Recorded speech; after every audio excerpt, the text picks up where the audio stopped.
On Wednesday, October 20th, Kevin Bracken put the cat among the pigeons when he told John Fain on an Australian Broadcasting Commission radio chat show that he was among the growing number of people in Australia, and indeed the world, who do not believe the official 9/11 story. I sent out an email last night in relation to the debate on Afghanistan, is that what we should be doing is calling for a proper investigation into the events of September 11, that there's so many unanswered questions, and that the official story doesn't stand up to scientific scrutiny. Hello? Yeah, yes, mate, sorry. What's your surname? Kevin Bracken, From the... Victorian Branch Secretary of the Maritime Union and the President of the Victorian Trades Hall Council. And are you a believer in the conspiracy theories about the collapse of the World Trade Center? Well, I believe that the official story is a conspiracy theory that doesn't stand up to scientific scrutiny. Are you serious? It needs to be Is this a hoax, or are you serious? Sorry to interrupt, but please take note of the way that the host of this publicly funded program treats a guest who has a genuine concern. No, and I'd love to debate you on it publicly, John, if you'd like. And if you think it's ridiculous, There's nothing to debate, challenge it Kevin. to a public to debate. There's nothing to debate. The fact is that aviation fuel doesn't get hot enough to melt steel, and no high-rise steel frame building before or after September 11 has ever collapsed. So, into fire. Kevin, what... Quite apart from his rude interruption, John Fain's next question is irrelevant, because Kevin Bracken was trying to make a point about the science of the offence, not who may have been responsible. Kevin, which version of the conspiracy theories do you subscribe to for the alternative?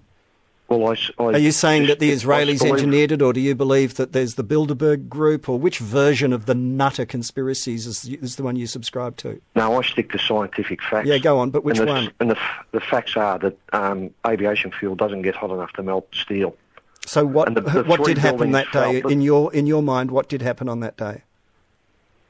In my mind, Yeah. the buildings were imploded. And instead of addressing the issues, John Fain indulges in an unwarranted ad hominem attack. And you're the Secretary of the Maritime Union, and you're on the Trades Hall Council Executive.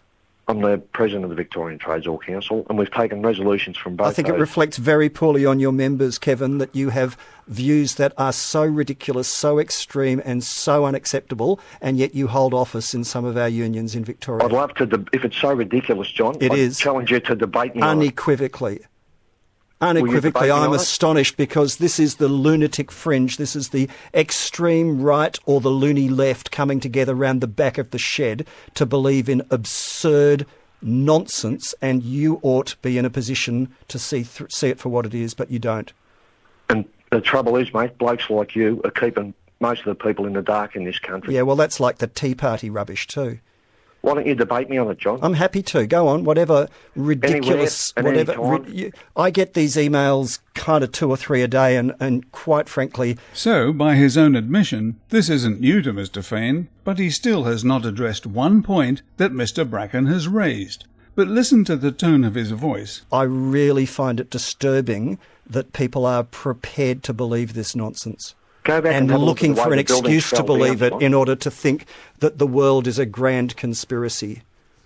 No, but the world is a different place to the picture that you're painting it, John. Is that right? That's right. Okay. And as I said, I'm happy to debate you, and I look forward to where you lie in the debate. That's like asking people to debate whether or not the Earth is flat, Kevin. Well, You want to if have a debate about that too?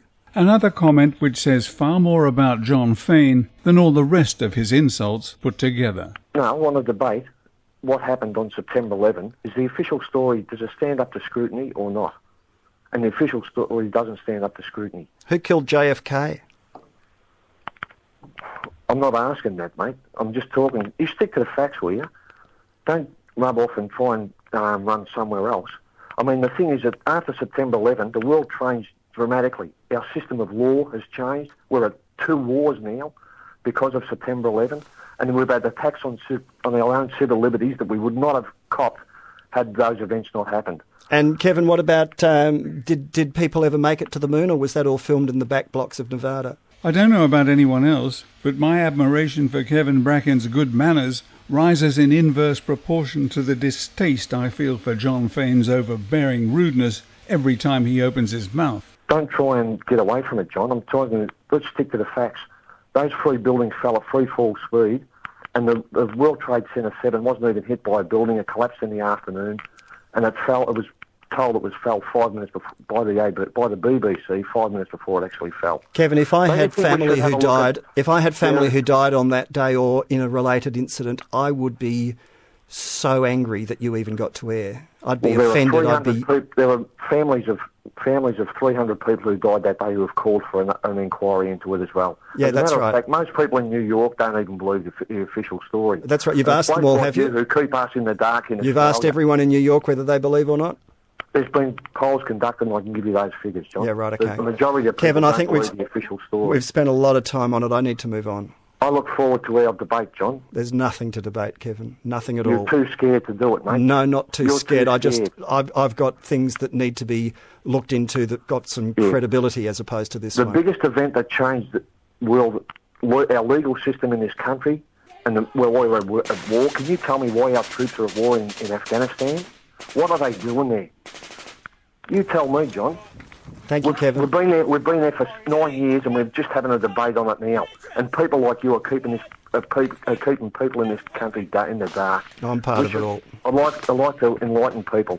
Instead of cursing the darkness, we should light a candle, and we should go back and have a look at the events of September 11. Good on you, And Kevin. you're too scared to debate me on it. And that apparently is how the exchange ended. However, there is another telephone exchange which appears to have been instigated by John Fain, in which he is speaking to Trades Hall Secretary Brian Boyd. He invoked the name of the Trades Hall and his position on your, I think, executive, is that right? Either Fain doesn't know what the word invoked means, or he was lying. Listen to the opening of the interview. Kevin Bracken gives his name, and when prompted to do so by Fain, the positions he holds. He did not invoke the name of his union or the Trades Hall. He was clearly speaking as a private individual.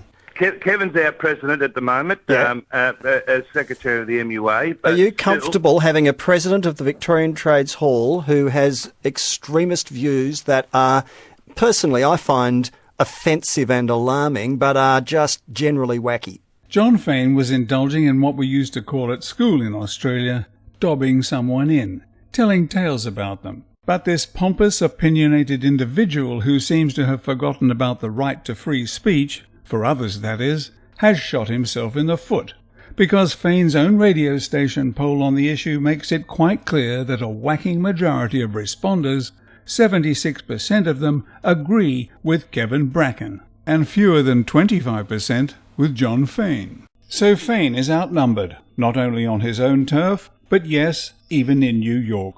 And there is a growing call worldwide for a new investigation by many organizations, some of which actually do the science. The science which Kevin Bracken was attempting to explain to him, but which John Fain refused, point blank, to discuss. I look forward to our debate, John. There's nothing to debate, Kevin. Nothing at all. I really haven't got much to say about John Fain, except that I suspect his agenda doesn't have a lot to do with Australia's security. But I'd now like to revert to the accent that my dear mother spent so many years trying to tone down. So here goes. Good on ya, Kev. You're a bonza bloke and a real credit to the old country.